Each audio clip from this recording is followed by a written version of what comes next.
وەکو پێشتر باسمان کرد تەوەری یەخیرمان تەوەری پەیامنێرانمانە با بزانین لەو شوێنانەی پەیامنێرەکانمان وەرەگرین وەزع و گوزەران و ڕێنماییە تەندروستیەکانی هاوڵاتیان چۆنە، هەروەها پابەندیەکان بە قەدەغەی هاتوچۆش لەو ناوچانە، چونکە کەم تا زۆرێک جەلال لە شوێنەکان کاراسانی کراوە بۆ هاتوچۆی هاوڵات. کوێسەر ناوەندەکانی شاریش بەرەبەر خەریکە قەرەباڵغ دەبنەوە بازاڕەکان دەکرێت.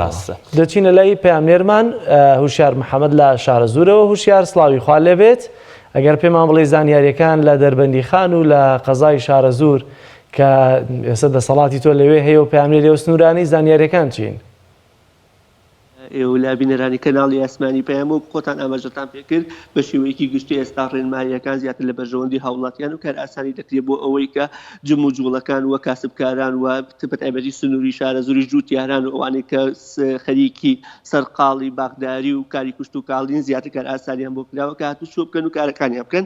بەڵام سەرەتا ئەمەوێت لە ڕاگەیەنراوەکە شەوی ڕابردووی تەندروستیەوە هەرێمەوە ئاماژی پێ بکەم کە توشبوویەکی نوێی لە قەزای دەربەندیخان ڕاگەیان. ئەمە بەراورد بە ڕابردوو سپاس بەخوا کە توشبووەکان ژمارەیان بەرەو کەمبوونەوە لە چەند ڕۆژی ڕابردوودا هیچ توشبوویەک لە قەزای دەربەندیخان تۆمار نەکراوە. لەگەڵ جێگری تەندروستی دەربەندیخان ئاکۆ حسێن قسەم کرد باسی ئەوەی کە تەنها 9 بۆ 10 توشبووی دەربەندیخان ماوەمە لە کۆی ئەوەی لە ماوەی ڕابردوودا 30 توشبووی دەربەندیخانە بوو کە ئەمە پێی وایە ئەگەر ڕێنماییەکان بەم شێوەی ئێستا بەردەوام بێت ئەوە ئینشاءالله چاوەڕوان دەکرێت هیچ توشبوویەک تۆمار نەکرێت و تەندروستی توشبووەکانی تریش سپاس بەخوا وەکو ئاماژەی پێکرد زۆر باشەوە. بەشێکی تری ئەمێ باسی قەزای شارەزور بکەم. قەزای شارەزور لەگەڵ بەڕێوەبەری تەندروستیە ئەم بەیانیە قسەم کرد لەوەی کە باس لەوە دەکات ئێمە تیمەکانمان ئەمڕۆ کارێکی نوێ دەکەن، ئەویش پشکنینی سەرجەم هێزە ئەمنیەکانە، پشکنینی ئەو کەسانەیە کە بەرکەوتنیان زۆر هەیە لەگەڵ دام و دەستگاکان و لە کاتی قەدەغەی هاتوچۆ بەهۆی بوونی ڕێنمایی و بۆ هۆی ئەوەی کە لە هێزە ئەمنیەکان بوون توانیانە مامەڵەوە هاتوچۆ بکەن بۆ ئەوی بزان کە ئایا توشبوونین وە سەلامەتن.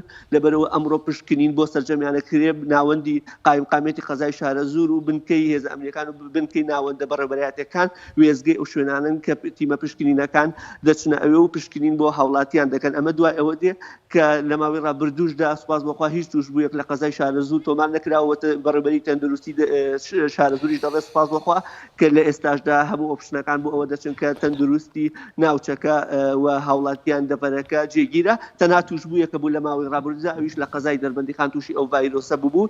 بەشێکی تری ئەمە باس لەوە بکەم کە گرتە ڤیدۆیەک بڵاو بوو بۆ لە قەزای شارەزور کە باس لەوە دەکرێت تەندروستی هەوڵی ئەوە دەدەن کە ئەو کەسانەی کە تووشی یاریەکی لەو شێوە ببەسن و دەستگای بەخشینیش لە درێژی چالاکیەکاندا کە بوو ئامادەکاریەکانی دەست پێ کردووە بۆ مانگی ڕەمەزان و دوێنێ با بڵێن کاروانێک خواردەمەنی و شمەک کە گەیشتە ئەنجومەنی شارەزور و لە هەمان کاتیشا بڕیارە ئەمڕۆ هەمویان لە پاکەت بنێن و ئامادە بکرێن. ئەمە وەکو وێزگەی یەکەم بۆ کە ئامادەکاریەکانی مانگی ڕەمەزان و بڕیارە مانگی ڕەمەزان ئامادەکاریەکان زیاتر بێ و کۆبوونەوەی قایمقامێتیش ئەمڕۆ هەیە لە بینای قایمقامێت لەگەڵ جوتیاران با بڵێن ئەو بابەتانەی کە پەیوەندی بە بابەتی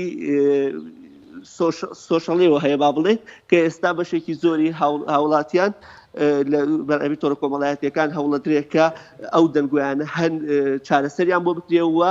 لە هەمان کاتیشا بەشێکی تری دوکاندارەکانی شارەزور کۆبوونەوە دەکەن لەگەڵ قایمقامێتە بڕیارە دوکانەکان زیاتر بکرێتەوە ئەو دوکانەکە با بڵێن تا ئێستا نەکراونەوە بڕیارە بکرێنەوە.